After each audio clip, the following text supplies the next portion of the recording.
Baik, selamat pagi, siang, sore, atau malam. Kita akan melanjutkan kuliah kita ya, untuk terbengkalai minggu kemarin. Jadi di kuliah ini, setelah memberikan kuliah ini, saya juga akan memberikan petunjuk mengenai cara mengerjakan UTS. Lalu setelah kuliah ini juga, minggu depan, tepatnya mulai dari tanggal 26 ya, mulai dari tanggal 26 sampai minggu selanjutnya, itu kuliah kita akan diampu oleh Pak Weli. Jadi silakan nanti masukkan beliau ke dalam grup WA ya. Jadi kuliah dengan saya sampai di materi pengaturan tegangan ini. Baik, kita langsung saja mulai materinya. Pengaturan tegangan.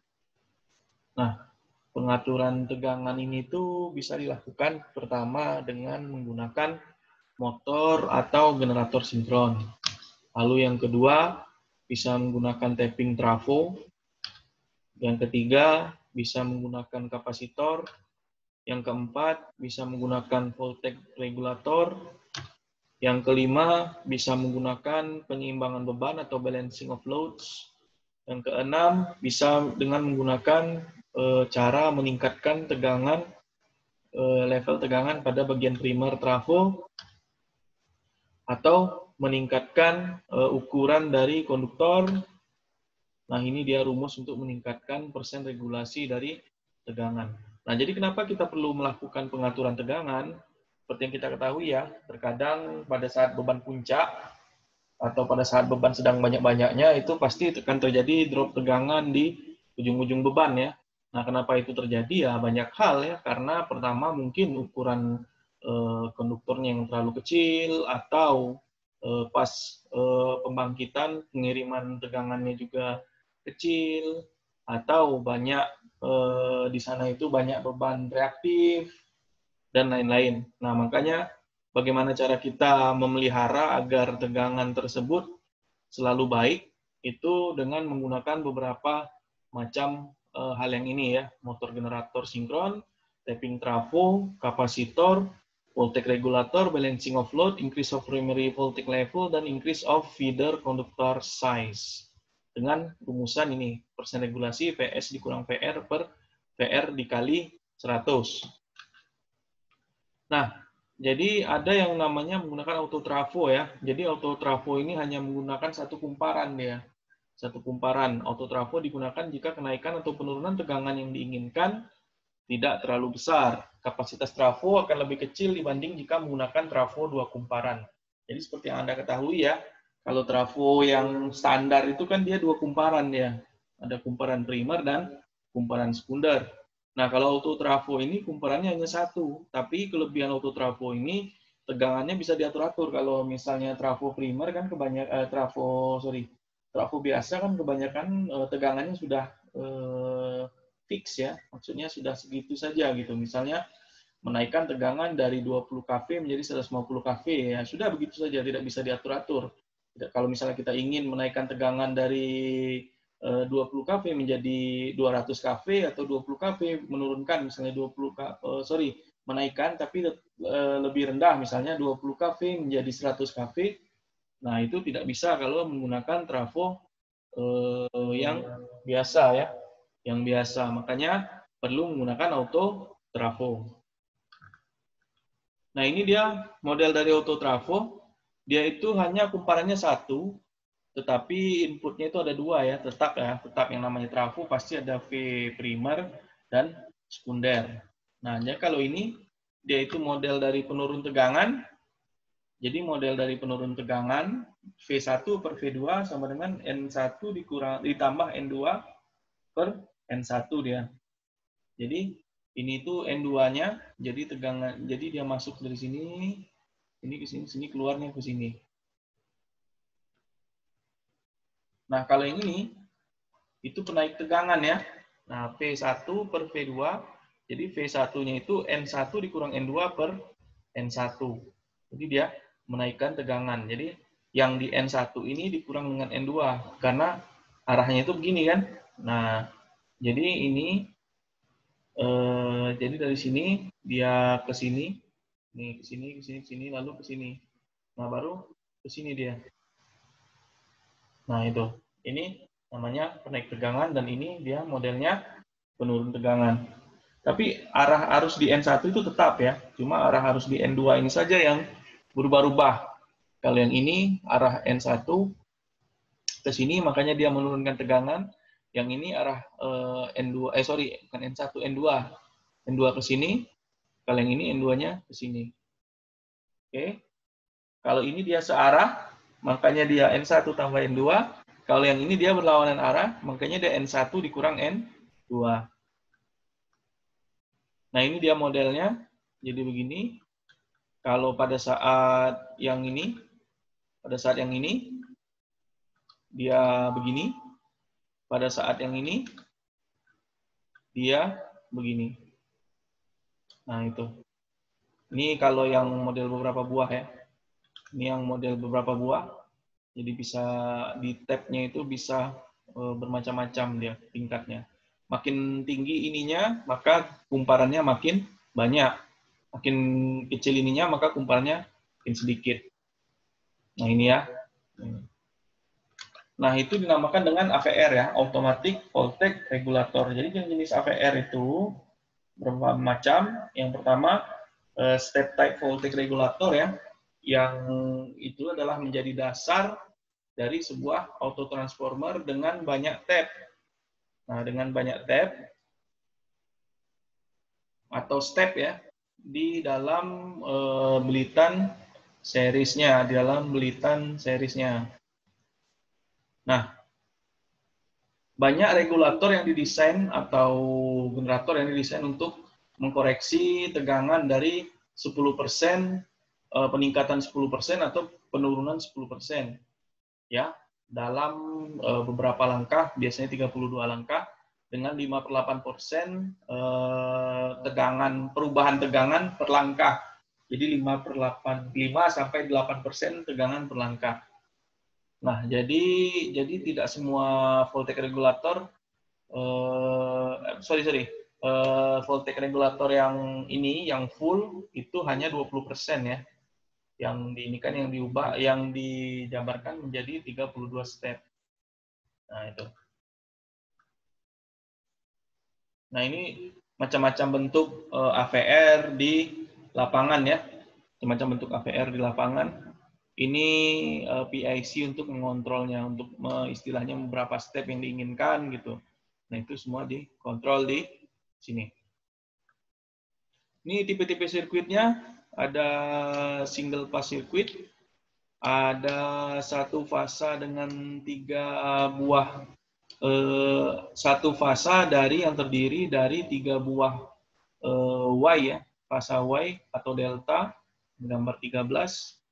Ada 3 fasa dengan 3 Y atau delta, lalu 3 fasa dengan 4 kawat Y sirkuit. Ini yang 12, yang gambar 12. Single ya, single. Yang gambar 12 ini single. Ini yang gambar 13.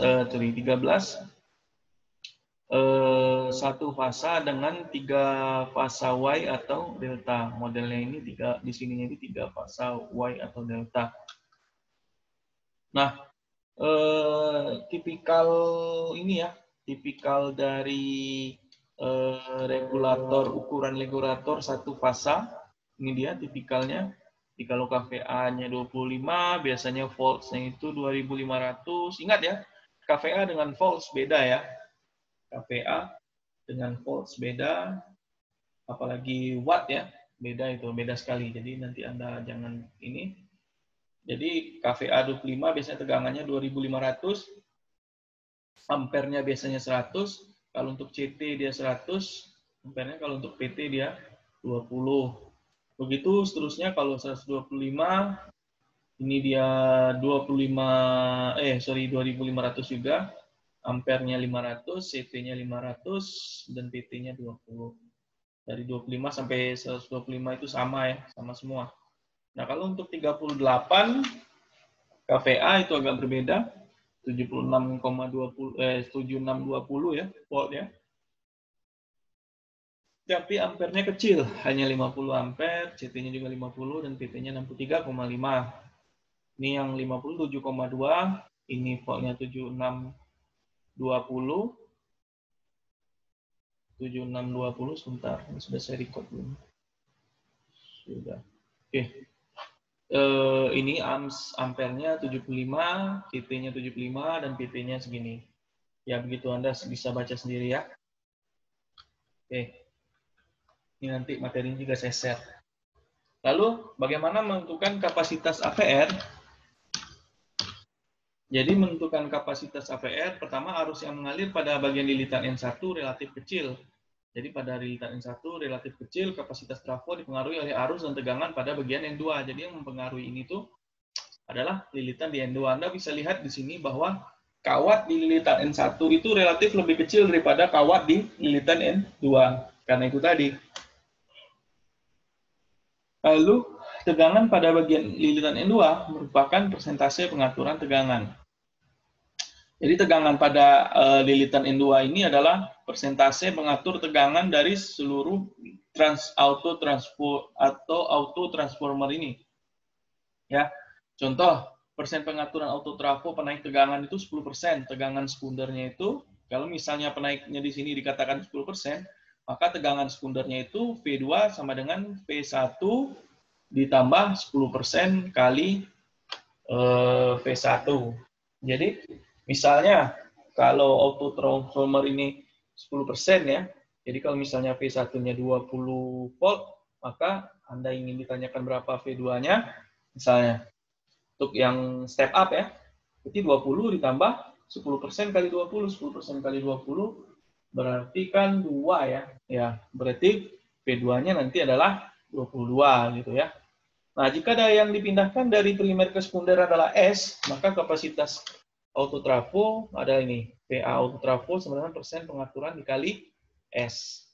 Jadi, berapa persen pengaturannya tadi? Misalnya VA auto trafonya persen pengaturannya itu tadi 10% ya. Nah, berapa daya sekundernya? Itu 10% dikali daya sekunder itu, itulah VA auto trafonya. Nah, auto trafo dapat digunakan sebagai voltage regulator ya, atau AVR, untuk pengatur tegangan pada substation atau di saluran. Nah, ini dia AVR pada saluran. Jadi Anda bisa lihat ya, jika tanpa AVR, itu tegangannya akan jatuh begini nih. Nah, ini kan misalnya ada tegangan pada suatu jaringan ya. Karena pengaruh beban, maka lama-kelamaan tegangannya akan drop besar sekali. Nah, pada saat Anda tempatkan AVR di lokasi ini, Anda bisa lihat yang garis biru. Jadi AVR itu dia menaikkan tegangan yang tadi awalnya 1 PU menjadi tegangan maksimal yang bisa dinaikkannya, sehingga drop tegangannya itu masih di atas atau menyentuh minimum dari tegangan yang diperbolehkan. Misalnya kan ini tegangan operasi ya. Ini tegangan operasi kalau tanpa beban dia lurus di sini ya. Karena kalau tanpa beban pasti tegangannya sama ya. Nah, pada saat tiba-tiba dibebani dengan beban puncak atau bebannya banyak, kalau tidak pakai AVR dia akan jatuh, jatuh, dan sebentar saja dia akan, ini misalnya ada tegangan maksimumnya berapa yang diperbolehkan, ini tegangan minimum yang diperbolehkan berapa misalnya ya. Nah, kalau tidak pakai AVR maka dia akan jatuh tegangannya di bawah. Nah, pada saat pakai AVR, dia tegangannya jatuh ini di titik minimum ini dinaikkan lagi sampai ke titik semaksimumnya. Tetap tegangan akan jatuh, tetap pasti tegangan akan jatuh. Tapi karena sudah dinaikkan ini minimum, maksimum mungkin sampai titik maksimum. Jadi tidak boleh pula dia tegangan itu di atas yang diizinkan ya. Tidak boleh pula tegangan itu di atas yang diizinkan. Maka pada saat dinaikkan pada titik maksimumnya, maka ini tuh dia akan tetap drop, tapi dia dropnya masih dalam batas aman, masih di atas nilai minimum gitu. Nah, ini yang seperti saya jelaskan tadi ya. Jadi, perubahan beban menyebabkan tegangan primer trafo juga mengalami perubahan. Contoh nih ya, kalau tanpa beban kan tegangannya seperti ini ya, lurus saja, stabil. Pada saat beban penuh, tegangannya akan berkurang. Nah, pada saat Anda berikan AVR, dia akan menaikkan tegangan minimumnya itu. Jadi tegangan awalnya itu juga ikut naik. Jika ikut naik, pada saat dia beban penuh, tegangannya akan turun.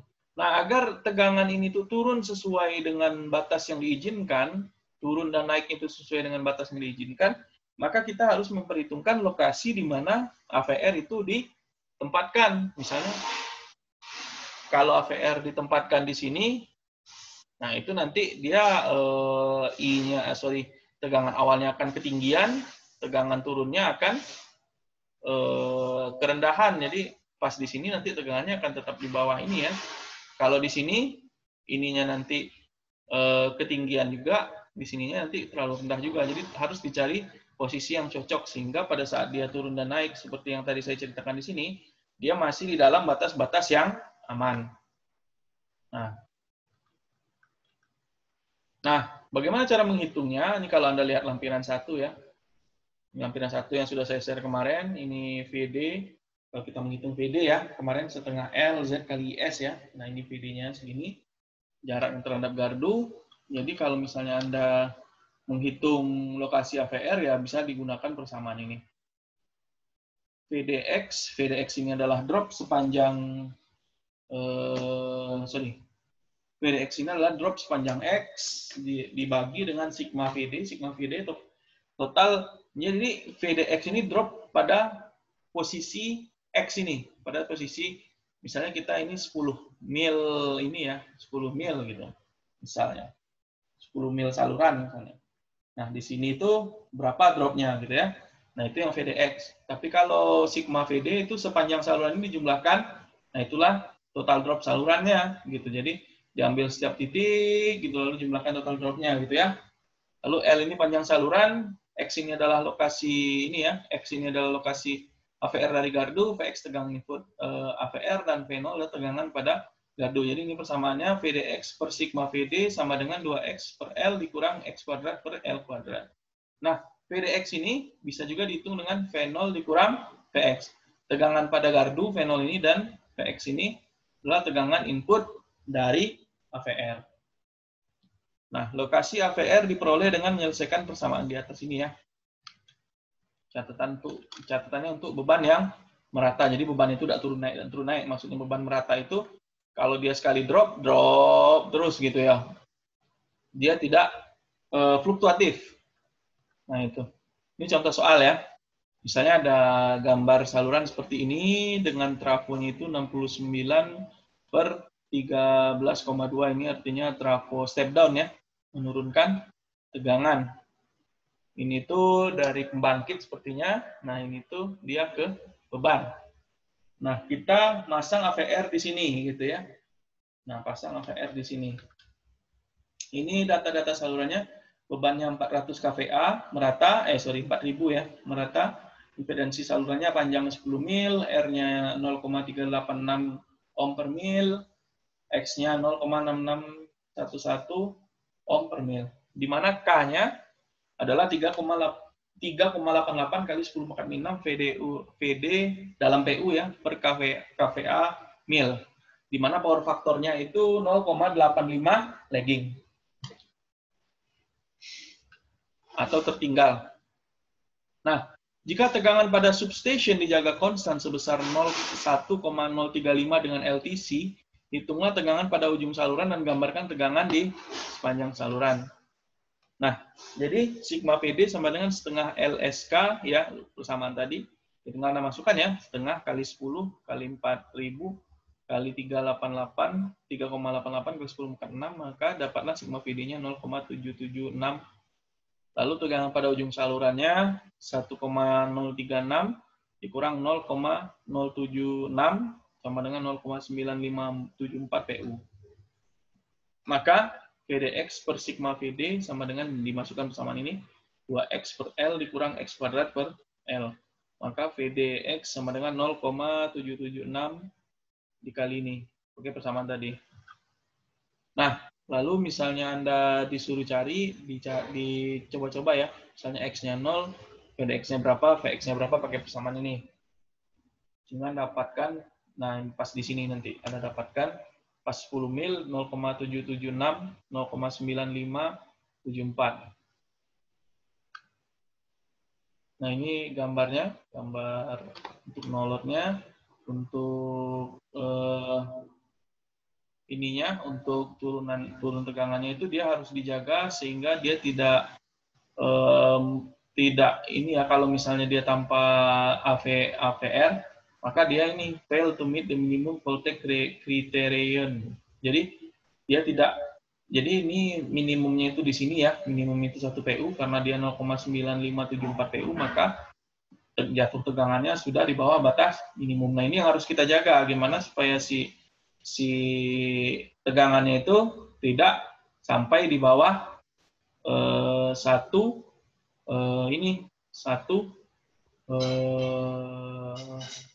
PU. Nah, itu. Jadi dia pas di 0 PU dia tidak terjadi penurunan tegangan ya, tidak di bawah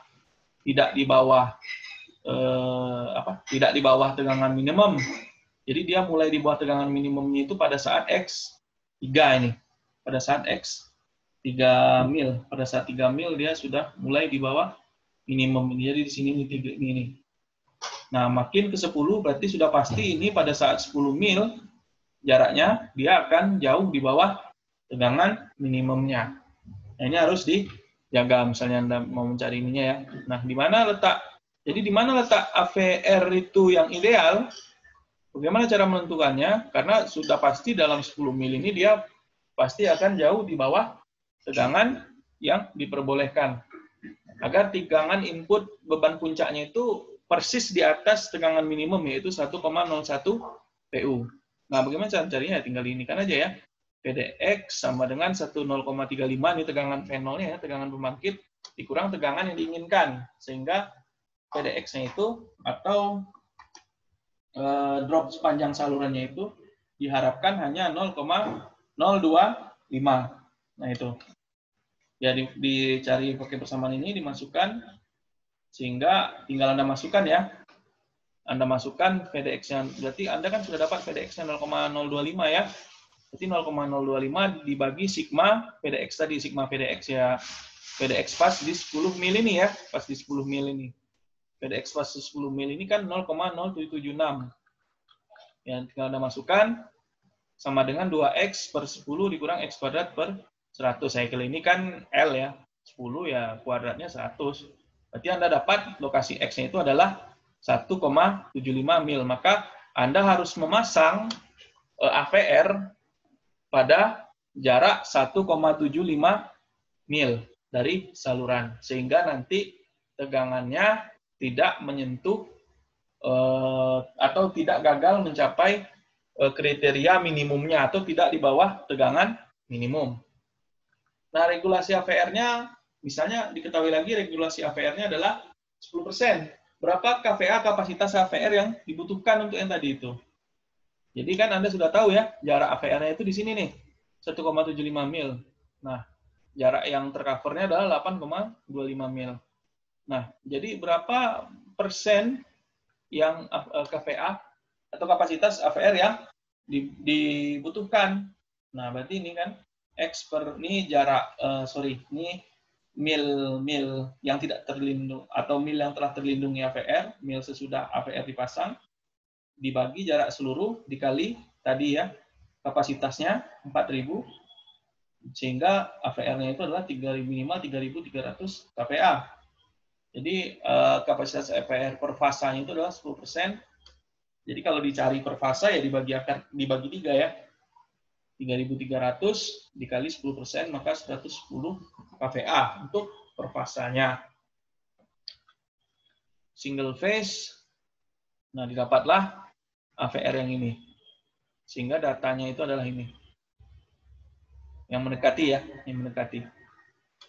Nah, bagaimana setting voltage regulator relay-nya atau VRR-nya? Setting voltage regulator relay-nya itu sama dengan setting tegangan VRR ya. Bandwidth-nya, time delay-nya, bagaimana gitu ya. Kapan bandwidth-nya, kapan time delay-nya. Nah, jadi jarak tertentu dari lokasi AVR yang ditetapkan tegangannya disebut regulating point atau RP ya, regulating point. Jadi ini RP-nya di sini. Ini AVR-nya tadi. Nah, jaraknya ini sigma PD. Ini rumusnya 1 dikurang S1 per 2. Ini yang RP atau V sama dengan VRR tadi ya. Tegangan pada RP sama dengan VRR ya. Ini tegangan output AVR, tegangan output AVR adalah tegangan pada lokasi AVR dipasang. Nah, P regulator sama dengan VRR ditambah IL, R efektif ditambah JX efektif. Jadi makin besar I-nya, maka yang ininya pun makin besar, sehingga P regulatornya juga nilainya tidak terlalu drop. Nah, jadi dengan kata lain, V regulatornya sama dengan VRR ditambah sigma VD. Ini sigma VD kan tadi. Nah, impedansi dari tadi kan kita berbicara tegangan ya. Nah, kalau impedansinya, nah R efektif sama dengan RL 1 dikurang S1 per 2. X efektifnya XL 1 dikurang 1, S1 per 2. Sama aja ini. Ini untuk R dan untuk X. R set dan X set LDC disetting berdasarkan impedansi efektif saluran tersebut. Karena tegangan dan arus saluran telah diturunkan oleh PT dan CT, maka setting LDC-nya ini. Jadi, tegangannya itu berdasarkan CT dan PT-nya ya. Berdasarkan CT dan PT-nya. Jadi kalau rumusnya tadi tinggal dimasukkan yang ini tadi ya. Tinggal dimasukkan angka ini. Kalau misalnya kasusnya yang tadi itu. Nah, jadi dia pada kondisi beban penuh, tegangan pada lokasi AVR harus diperhatikan agar tidak melebihi batas maksimal, kayak yang saya ceritain tadi ya. Jadi dia kan si AVR ini tuh mana tadi tabel apa grafik saya tadi ya, grafik yang di depan tadi sebentar. Nah, pada saat dia ada AVR kan tegangan yang dinaikkan itu kan bukan satu tegangan, bukan tegangan minimum aja, tapi tegangan maksimum. Tapi dia tetap harus dijaga agar tegangannya itu tetap di batas maksimum gitu loh, tidak melebihi, tidak melebihi. Nah, pas dia jatuh, pas dia ada beban penuh, tegangannya itu harus dijaga di atas batas minimum. Nah, itu jadi fungsi AVR itu menjaga itu. Tidak melebihi, pas dia dinaikkan, pas AVR masuk itu dia tidak melebihi maksimum, pas AVR turun, dia tidak melebihi atau tidak di bawah minimum. Nah, gitu. Sebentar, kembali lagi ke yang tadi. Sudah jauh, sebentar ya. Nah, jadi ini ya. Jadi pada kondisi beban penuh, tegangan pada kondisi AVR harus diperhatikan agar tidak melebihi batas maksimum.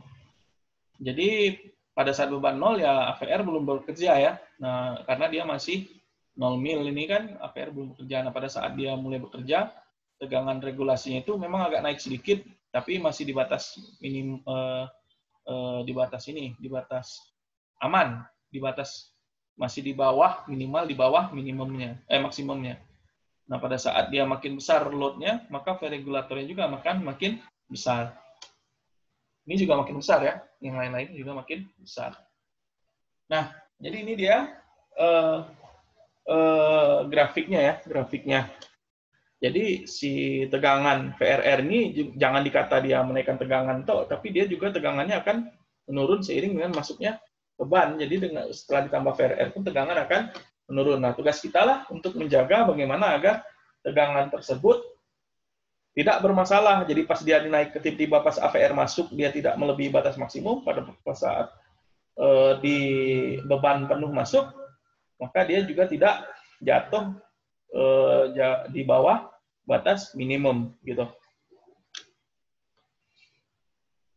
Nah, jika VRR AVR diset pada tadi ya, berdasarkan soal kita tadi 1,035 ya, karena 1,035 ini tuh ininya, dan LDC tidak digunakan tadi ini ya, yang mana tadi? Sebentar.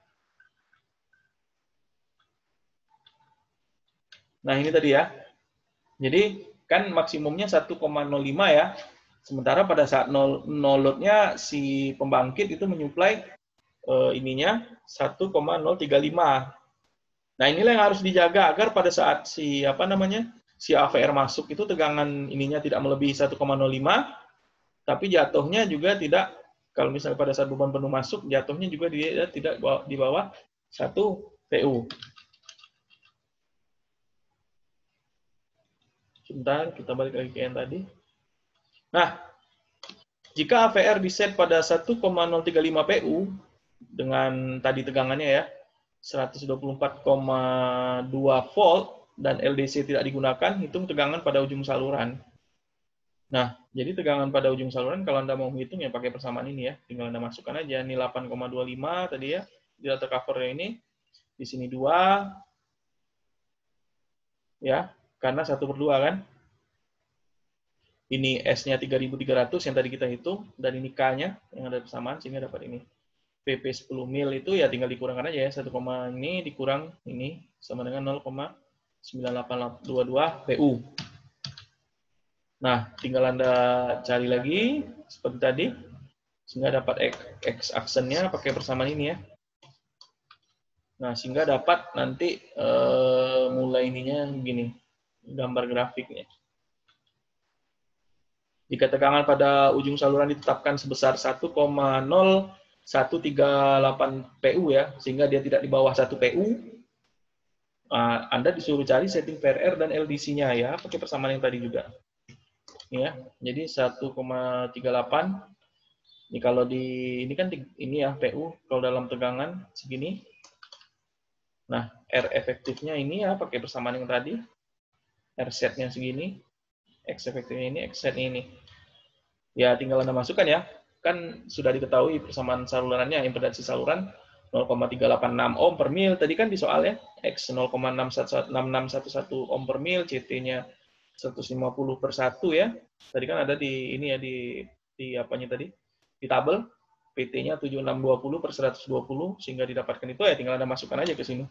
Sehingga dapat R efektifnya segini dan R setnya segini. X efektifnya segini dan X setnya segini. Hitung tegangan output AVR pada beban penuh dan gambarkan tegangan sepanjang saluran. Nah, ini kalau misalnya Anda disuruh pada saat beban penuh masuk, Anda disuruh menggambarkan ya. Nah, pada saat beban penuh, drop tegangan dari lokasi AVR sampai dengan RP ya, 0,0582 PU. Setting LDC akan menjaga tegangan pada lokasi RP sebesar, jadi settingnya ini Anda harus menjaga lokasi RP itu tegangannya itu harus segini. Karena kalau di bawah ini dia sudah drop jatuhnya, sudah di bawah minimum tadi kan. Lalu tegangan output AVR-nya ini. Tinggal dimasukkan aja ya, ini kan setting yang minimum ditambah berapa RP-nya sehingga dapat ini tegangan output AVR-nya. Nah, jadi kalau Anda disuruh gambarkan ya gini. Ini minimumnya. Nah, ini yang harus Anda jaga. Nah, pada saat maksimum, pada saat si AVR masuk, tegangannya itu ini 1,066. Nah, pada saat beban penuh dia tetap turun terus, tapi pada saat 10 mil yaitu tetap tidak boleh di bawah 1 PU. 1,01 PU tadi ya. Tidak boleh di bawah. Nah, ini persamaannya. AVR dapat mengubah tegangan tambah kurang 10% atau kurang lebih 10% dengan jumlah step sebanyak 32 step. Hitung jumlah step pada kondisi tanpa beban dan beban penuh. Perubahan tegangan untuk setiap step adalah 20% per 32 step ya. Jadi dapatnya ini ya, 0,00625. Kondisi tanpa beban, inputnya ini, outputnya ini. Nah, pada saat no step, tinggal dimasukkan aja ya. Ini ya, inputnya pada saat tanpa beban, 0,35 dikurang 1,0138 dibagi ini.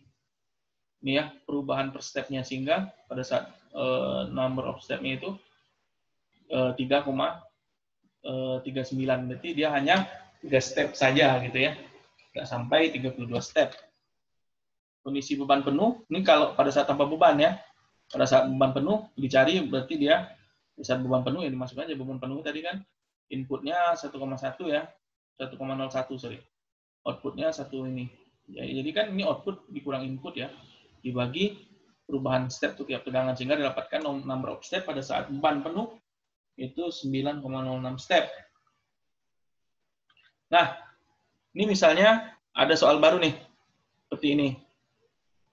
Nah, Anda disuruh hitung sama seperti yang tadi. Nah, inilah UTS Anda. Silakan Anda kerjakan pakai cara-cara yang di depan tadi. Ya, cara-cara yang di depan tadi. Nanti akan saya share, akan saya share lampiran 4 ya, karena tadi ini memerlukan lampiran 4. Nanti saya share lampiran 4-nya. Oke. Atau sudah saya share minggu kemarin, nanti saya lihat. Anda juga lihat ya. Nanti saya lihat. Kayaknya sudah saya share semua lampiran ya sepertinya. Enggak, nanti saya share lampiran 4. Jadi ini saya kasih waktu sampai hari Sabtu minggu depan, yaitu tanggal Anda mengerjakan UTS-nya ya. UTS-nya itu Anda kerjakan selama 1 minggu. Yaitu pada tanggal 1 November. Jadi 1 November UTS Anda sudah harus masuk. Lewat dari itu, saya tidak akan menerima lagi UTS Anda. Ya. Mungkin itu dulu. Jika ada yang ditanyakan, silakan Anda tanyakan di grup WA.